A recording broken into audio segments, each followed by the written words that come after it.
Opa, tudo bom, pessoal da FBC? Meu nome é Gabriel, sou ex-representante no Consune e tô aqui para falar para vocês um pouco dos conselhos universitários que a faculdade tem. Direto a gente vê algumas tretas no Facebook falando o preço do RU tá caro, os alunos pagam muito, a sub e o exame não funcionam do jeito que estão hoje, por que a gente não tem psicologia ou outro curso na faculdade? Por que as matérias desse curso são do jeito que são?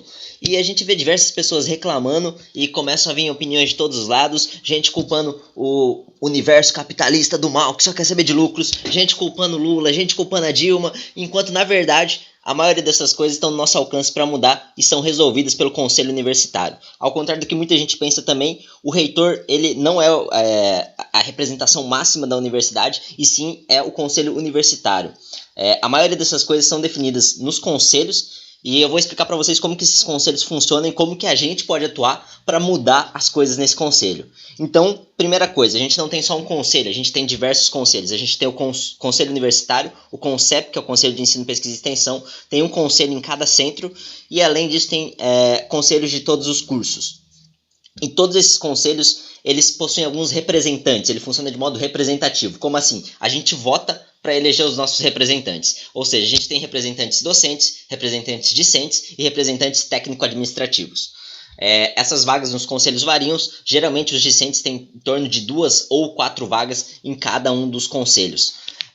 O grande problema, a gente não tem discentes nesses conselhos. Hoje, muitos desses conselhos estão vazios de discentes, ou não tem o número cheio representando os discentes. Isso quer dizer menos voto para a gente quando a gente quer aprovar alguma coisa. Porque, por exemplo, se eu vou no Consune e quero aprovar uma nova resolução falando, por exemplo, que os alunos vão pagar menos no RU. Quanto mais votos eu tiver, melhor para mim. O problema é essas vagas não estão cheias. Ok. Supondo que a gente tem todas as vagas preenchidas, como que funciona para a gente mudar alguma coisa? Vou usar o exemplo do RU que a gente vem discutindo bastante no Facebook esses dias. O que diz a resolução do RU que hoje está em vigor? Que a UFABC vai subsidiar 60% do valor em contrato das refeições para todos os alunos da UFABC. Por quê? Porque em algum momento lá atrás, quando essa resolução foi aprovada a primeira vez, quando estava começando a ter o RU na faculdade, foi definido esse valor porque acharam que seria um bom valor e que no começo realmente era. A gente pagava R$ 2,15, se eu não me engano. Ou seja, era um valor razoável. Só que com as renovações de contrato, inflação e por aí vai, hoje a gente está pagando um valor aí na casa dos 4. O que tornou a gente um dos RUs mais caros do Brasil. E como que a gente muda isso? Ao contrário do que muita gente pensa, não é reclamando da Real Food, não é reclamando só com o reitor, não é xingando a Lula, a Dilma, e não é falando do sistema capitalista que corrói todo mundo. A grande questão é, quem define o quanto você vai pagar é o conselho universitário. E se hoje a resolução fala que a gente vai ser subsidiado em 60%, isso está sendo cumprido, isso tem que ser cumprido. Se a gente conseguir reverter essa resolução e, por exemplo, aprovar uma que substitui esse 60% por um valor fixo, no caso hipotético, R$ 2,50, por exemplo, independente das variações no contrato, de inflação, de mudar a empresa, a UFABC vai subsidiar e a gente vai conseguir pagar só R$ 2,50.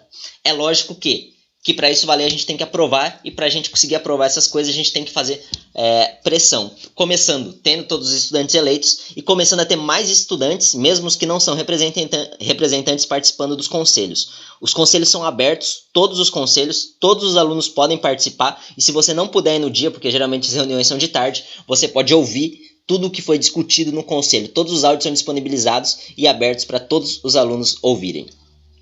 Eu usei o exemplo do RU, mas a gente pode ir isso para quase todos os problemas que a gente discute hoje no grupo do Facebook. Se resolve dessa maneira, é alguma resolução que lá atrás foi definida de maneira X e a gente pode optar por mudar para a maneira Y. Lógico que é todo um caminho até convencer o conselho a mudar essa resolução. A gente tem que mostrar de fato com dados convincentes de que isso faz sentido para a universidade.